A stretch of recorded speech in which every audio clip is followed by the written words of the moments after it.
Welcome, guys, to another video on my channel, Balloon Head Productions.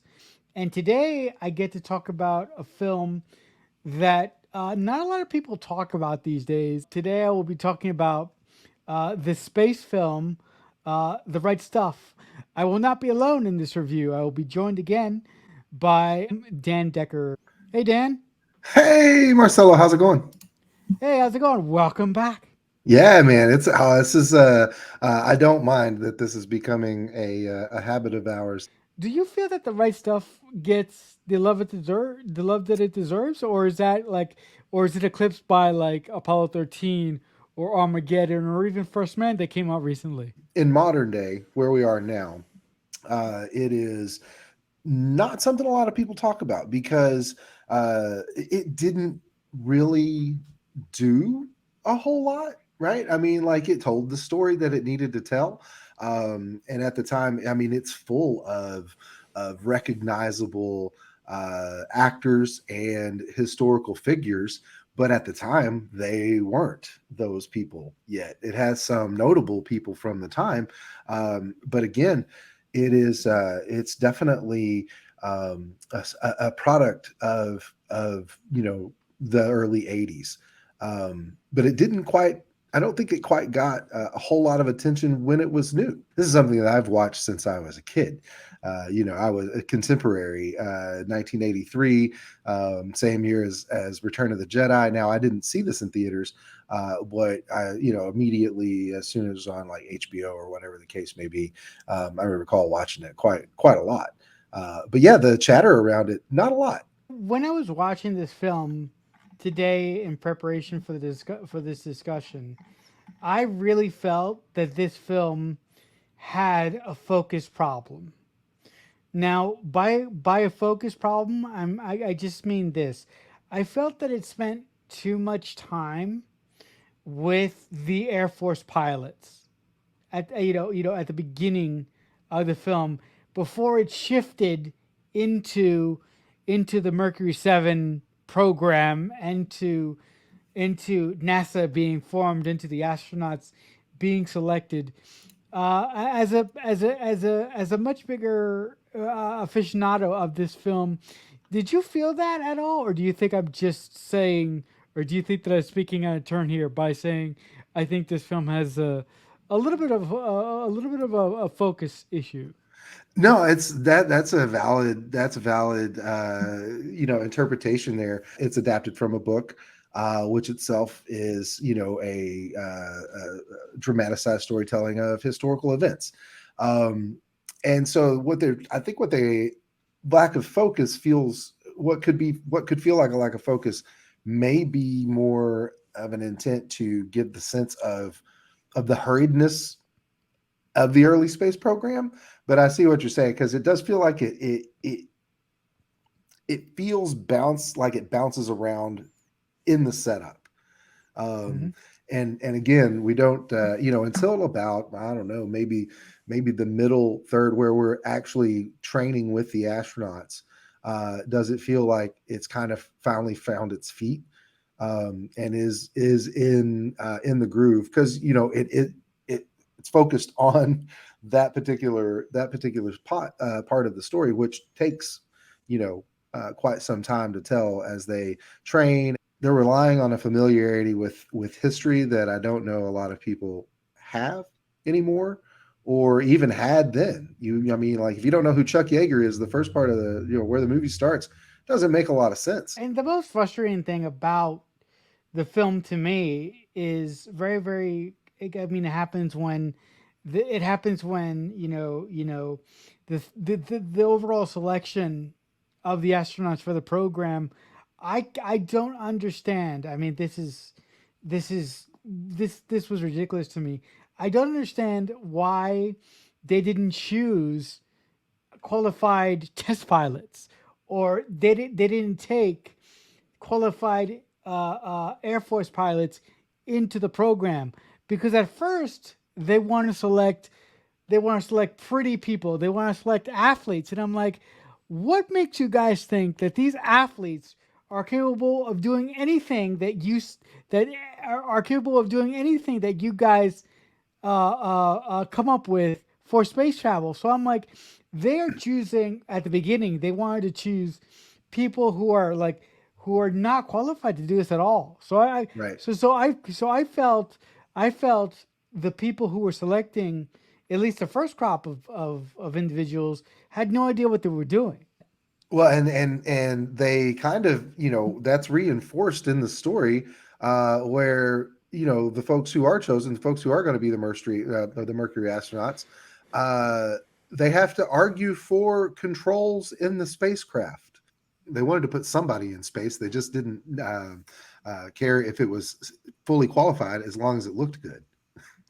Uh huh. Uh huh. No, and I think you know what I think that is a tremendous oversight, and actually, I think that is really overvaluing the people that you put in the capsules, and Right. it and Exactly.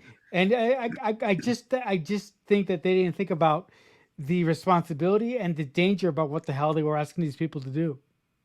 And that is the one thing of it, because they they all of the tests they send, the Russians send a dog, we sent chimps, and they essentially, they're equating these human beings, and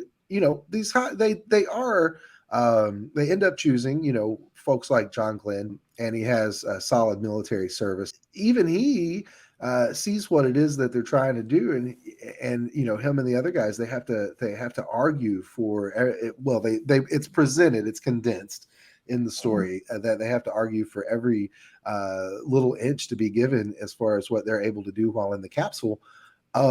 But history proves the astronauts themselves right, because there were more than a few incidents where they were, throughout the space program, Mercury and into Apollo, etc., where had there not been some of the things that these early astronauts argued to be as part of the spacecraft, would have resulted in disaster. And I just don't think that the people that they put in charge of cultivating the first crop of people that were going to be thought about to go into space, I don't think these people really understood what they were doing. I just think that they, no, but seriously, It's not the true. astro, not not the astronauts. Right. I don't think the people selecting these people really understood what the hell they were doing.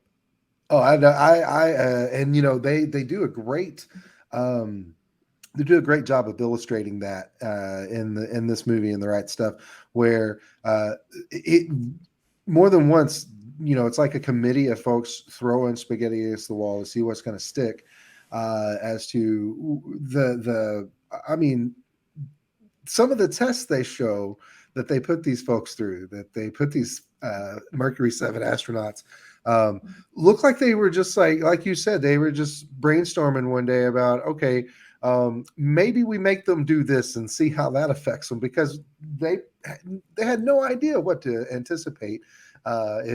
Space, the vacuum of space or the microgravity would do to a human. So they threw everything at them, and it almost feels like comedy. The movie starts off with Yeager, the Hmm. character Yeager. They're basically about to break the sound barrier. That's what they're trying to do, Right. and it's really distressing. It's really distressing to me that this guy never got a call, or never showed. Well, I wouldn't say he didn't show interest, but it's really distressing that NASA never thought about calling this guy Yeah. because When that's one of the things that's always bugged me, historically, for Chuck's story, that he didn't get to yeah, become an astronaut. yeah, Chuck Yeager, because I'm watching the first 10, 20 minutes of this movie, and I'm like, this guy is a fucking astronaut.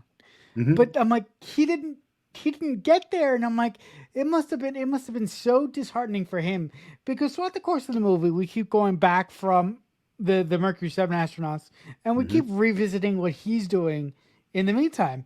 and he's setting speed records. He's flying different planes, but he never gets to go up there. And in one instance, I found this really interesting.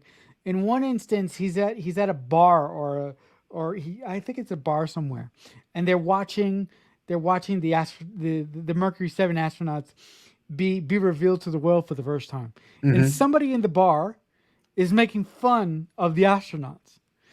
And Chuck Yeager actually sticks up for the astronauts and says, "You don't understand how difficult what these boys are trying to do is." Yeah, And I yeah, I I really really like that because that said to me that look I bet that he really felt slighted that he didn't get a call, but that also says to me that he doesn't feel bitter about it, that he sort of was able to, understand, maybe feel bad for a little while that he didn't get the call, but he was able to move on and understand why he didn't get one. yeah, yeah.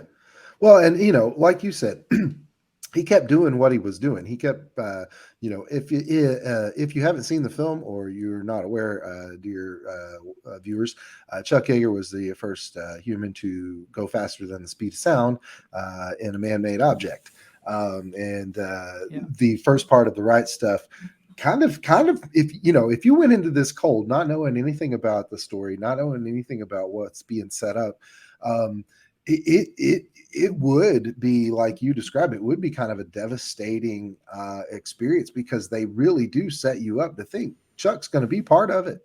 Or whatever they were doing at the time, they didn't know what they were looking for. Still, they had, like you said, Mm-hmm. they had this idea of this cookie cutter. They wanted to put out this package. They were putting out a product because everything we do is a Right. product, right? And what Right. something about Chuck didn't. And if you were writing this as a narrative, if you were just telling this story like it was a fictional story, you would put Chuck right into that spot because it's Hell yeah. everything. That's the to um, as a writer, if you're a storyteller and you didn't use that character in that way, people wouldn't believe you to be a good storyteller. You spend, especially spending all this time setting it up that he's going to be, he's obviously the perfect candidate, only to have the clouds pulled out from underneath him. Um, and but in the end, not to jump ahead, but we are talking about a historical drama here. But in the end, he does reach the edge of space in one of those test planes, but that's still not it. It's just Yeah. it kind of and it kind of always bothered me historically that Chuck never got the chance. But the thing that makes it more disheartening is like I've been saying it, like Dan has mentioned during this conversation, we spent so much time with him and his wife and the program, and then then it's like the filmmakers go, okay, we're not going to talk about this guy anymore. What we're going to do is talk about this. What could have the writers been thinking, or what could have the director been thinking, by setting the first 20 minutes of this film following a guy that doesn't make it to the space program? Because Yeah, I'm like, what's the point of this? and I get that. Like you could almost like You edit could take it out. out. You could take it Yeah, out. yeah, and you could build a movie about Chuck Yeager. Also, Yeah, you I could do mean, it is that. 3 hours long, so. Yeah. Oh yeah. So I mean, there's essentially a Chuck Yeager story inside the Mercury 7 story because it Yeah. could be two movies. Yeah, Um, but you could. Yeah, but you could actually just start with the Mercury 7 stuff mhm, mhm. and not Yeah, even touch the the Chuck Yeager right. thing. They don't find No, it doesn't connect narratively very. I mean, no, like you said, no, they it they doesn't. tend to bounce back and forth. Um, and I would have to kind of come at it from this perspective, but to see, is it a jar, is it jarring when it cuts from the Mercury 7 story back to the Jaeger narrative? Like, does that disrupt your immersion into what we're being shown? I don't know.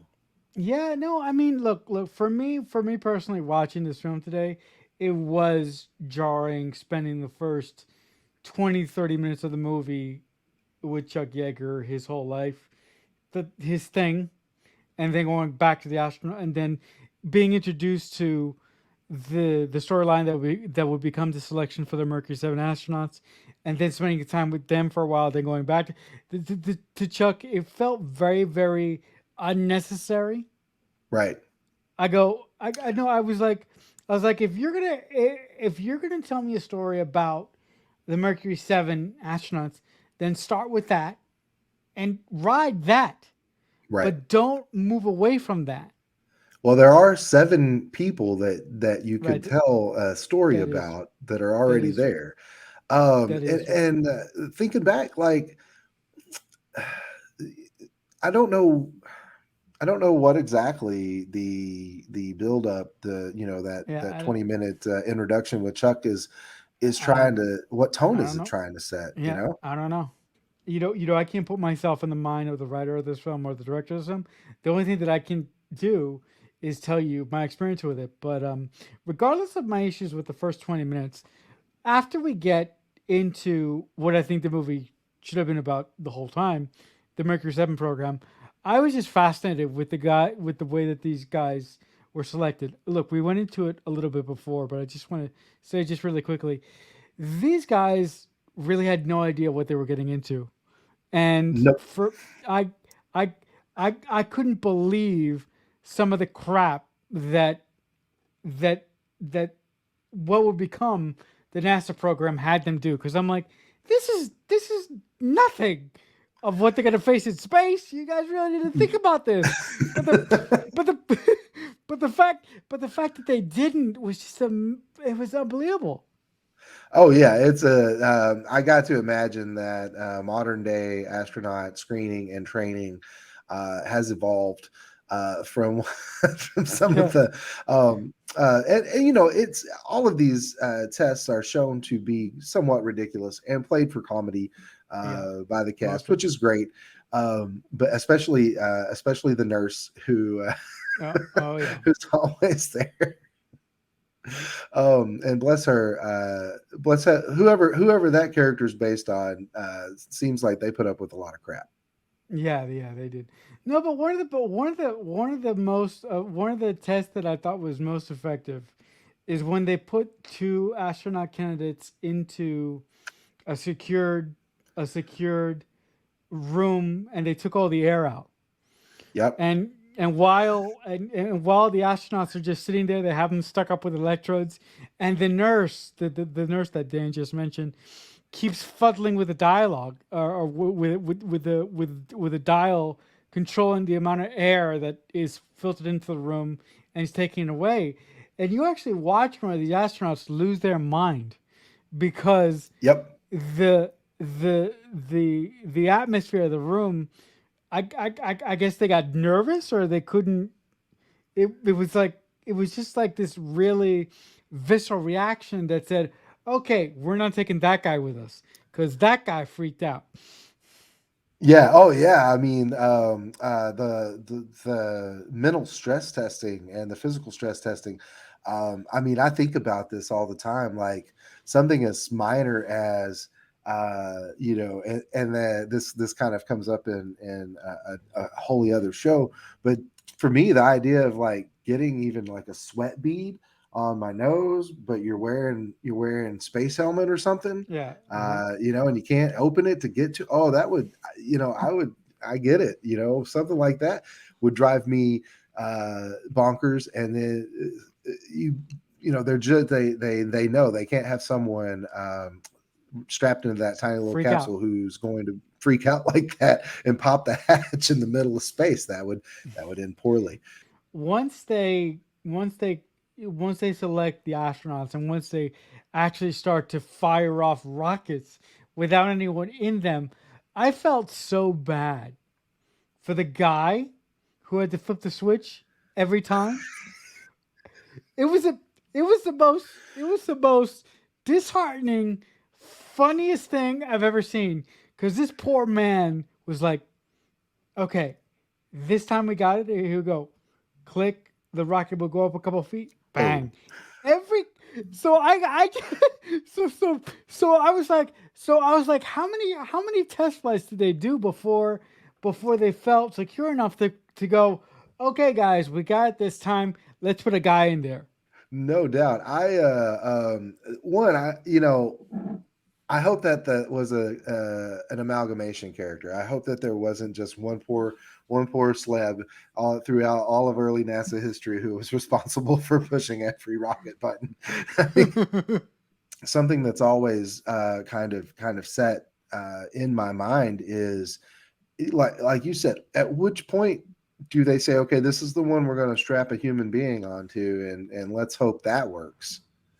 Um, because presumably every other rocket they tried, they expected to not blow up. Also, you know, Yeah, and the other thing that is really fascinating to me and is sort of really it's really a measuring stick for the time that this story took place in, but the interpretation of the media in this movie is way over the top because the media mm-hmm. in this movie is just attacking these astronauts and attacking the wives of these astronauts. And I'm like, guys, come on, guys, we're all grown adults here. The interpretation of the media and the way that and the way that they interacted with these people, I thought was completely unnecessary. And I'm like, the like that really because because there are some scenes in this movie where the media is basically climbing over the fences of the houses of these astronauts. I'm like, guys, are you kidding me? They were instant celebrities, and as I mentioned before, this was all product. These guys were being put out there as a package to the American people because the Russians had recently beat us to space. The Soviets had recently, not only put Sputnik into space, but Gagarin as well. And so everything about the way the media behaved, from our perspective here in the year 2023, looking back, it's almost hard to, because every depiction of the media from that time period has been just that, a depiction. Is it a caricature? Are they over the top? Was it really like that? I kind of think it was just really like that. Because they felt, the media, the reporters and such, felt entitled to access to these people because they felt the American people were entitled to the access to these. Like you said, there was one instance where they try to get Betty Glenn to come out, and she is now understood. She was incredibly anxious. She had a lot of social anxiety, and the whole scene where Lyndon Johnson wants her to come out and basically be put on show. That was all very real. Now, of course, probably amped up for storytelling purposes in the film, but yeah, and modern day equivalent, of course, is the paparazzi, which is seen aside from what you would call respectable media. But back in the day, I don't think there was a difference. I don't think a lot of credit has gone throughout history about how much the women or the women behind these astronauts had to deal with. Because look, these astronauts were doing their thing, they were risking their lives, but these poor women were left behind at home, and the pressures that Hmm. they must have felt while while also going through this was, it must have been astronomical. And I don't really think that nobody's ever given them their their much due credit for putting up with all this crap that that they didn't really look, they signed up for it, but nobody could have possibly been prepared for all this media circus and all the stuff that would have been thrown at these women's feet. Also, let me remind you guys, these women are not astronauts. With that point, um, you know, they signed on so in so much as they were partnered to their husbands and committed to their relationships, so they were there for the ride as that goes. But contrast to, you know, all of the training and all of the tests and all of the everything that the astronauts were going through, nobody trained these women how to be media stars, what their husbands, they did more to shield them from what their husbands were going to go through, because they, the weak women got to be protected. So rather than, adequately preparing them for the experience, they tried to shield them, which I think stands to, and I don't know every couple's history from the early astronaut program, but it stands to their character, as well, that they stood to it without preparation. Everything their husbands were going through, they were going through without any, without the mental fortitude that their husbands were tested with, and they didn't have the tools to cope. So yeah, it's an incredibly salient and valid point. I want to bring up one of my favorite things about this movie. I adore the relationship between John Glenn and his wife.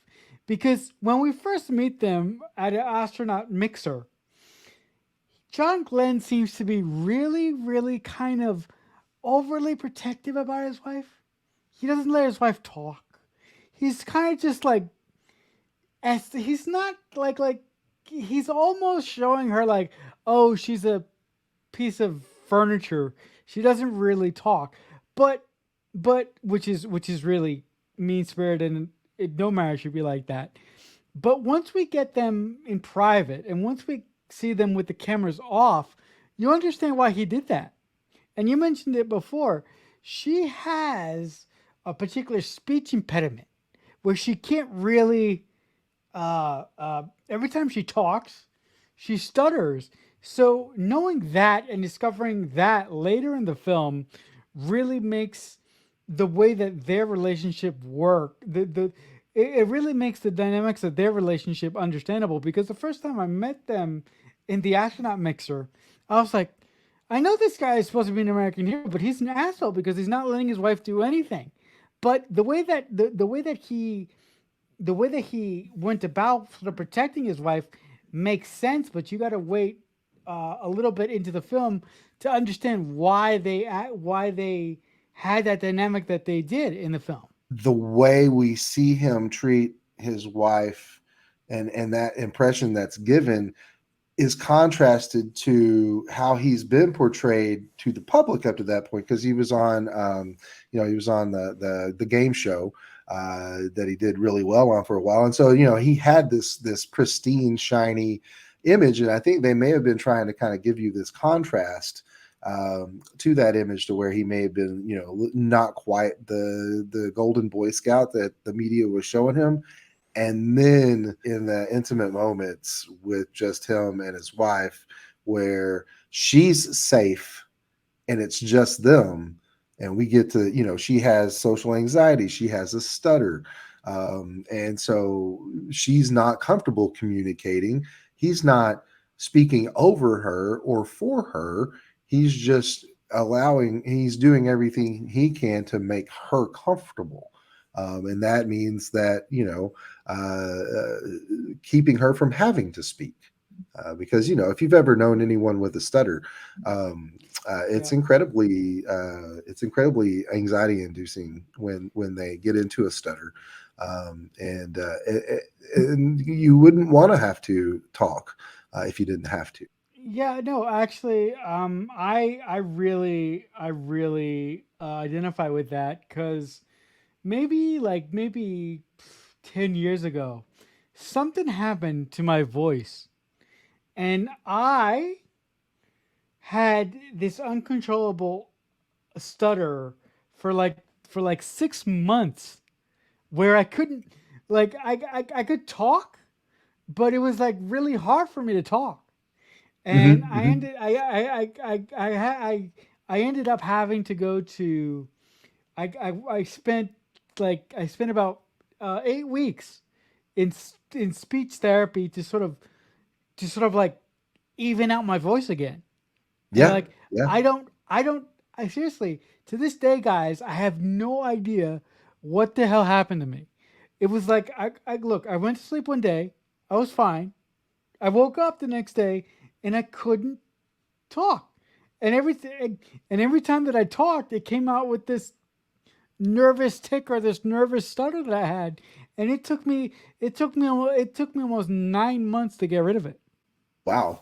I've always been thankful to speech to my speech therapist who helped me get over that.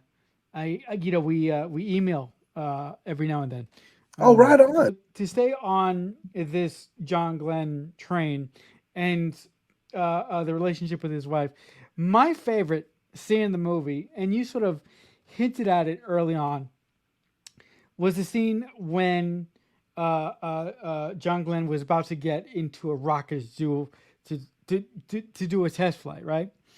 And his wife calls him up and she says, "Oh, the president at the time wants Hmm. me to go out on wants me to go on TV and wants me to do this whole thing, and I don't want to do it." So he gets on the phone, and this really tells you his true character, right? Before I didn't understand the situation, and like I said, we had to wait a little bit to understand the dynamics of the relationship. But this really spelled out the true character of him. He basically said, "I'm standing by my wife. Whatever my wife wants to do. If you don't want to, if you do not want to get out, leave the house and get on the lawn and talk to this guy, you don't have to. And I want you to understand, whatever you decide, I'm going to stand by you." And Hmm. that is so telling. The sort of PR guy for the Mercury 7 program, after he got off the call with his wife, the guy was sort of irate with him and going, "No, you need to force your wife to do this." And he said something very, very interesting. He said, "Listen, you're not going to force my wife to do anything. And second of all, what makes you think that just because you're telling us to do something, we're going to do it? We're going to do it?" But he pretty much said this by what he said. He said, "If I wanted to, I could walk off of off of what we're about to do right now, and I will take everybody with me. Yep. And if I take everybody with me, you have no space program." Yep. So I really enjoyed that show of solidarity by the astronauts, because up until then, look, we've mentioned it, you've mentioned it. The guys who were designing this program really didn't understand or really weren't aware of what these astronauts would need to have a successful space flight. I mean, you mentioned it before. They didn't even want to put a goddamn window in the spacecraft. Right. Yeah. They had to It's like, fight for a window. yeah, but I just adored that scene for so many things. But what are your feelings on it? What are your feelings on that scene in particular? I share your sentiment on it. It's one, it kind of shows again the nature of John and I believe her name is Betty's relationship. Um and then uses that to reinforce the relationship of the Mercury 7. The fact that, one against the other, they were competing in so much as they were all hoping to be selected. But once the competition was over, they cohesed, as a, they all fought for or they all kind of banded together in this moment and in the moments where they were, arguing for the design changes to the capsule itself. But the fact, yeah, that John knew at that point they were close enough that if he made that decision, they would all go with him, because that's the kind of people they were. That was their integrity. The commitment was to each other and to getting Americans successfully into space, but. That's kind of the same thing like a lot of veterans will tell you, is that when you're in the moment, you're not fighting for the cause, you're fighting for your friend. And I think that's kind of what this moment shows as well. Also, it really tells you that these astronauts, these pilots, they really had a sense of self worth, and they really understood there's only so much that we're gonna allow, and there's only so much that we're gonna allow, or there's only so much that we're gonna that we're gonna there's only so much push and pull that we're gonna give the people that we work for. There has to be a point where we draw the line and say, no, no more, guys. You cannot do this to us anymore. And I really, really appreciate that. I really, really appreciate it. Do you have any favorite scenes from the movie?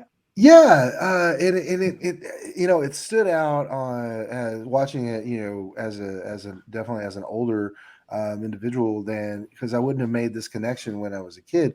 There's a moment of visual storytelling where um, you know they're in Gordo's in the desert, in the Australian desert, at the tracking station, and they're there with the Aborigines, and the Aborigine are playing the didgeridoo, and there's kind of a small fire there, and embers from the fire start to swirl, and they swirl up and it carries up into space, and that swirl becomes, if you're unfamiliar, John Glenn reportedly saw some it, he wasn't sure, what it was, but it was described as sparkling firefly-like elements that were circling around the capsule that seemed to have some movement of their own. I mean, who knows what it was in the moment, but the way they used that transition from, and that didgeridoo kept playing, and the embers from the fire transitioned into whatever it was around it.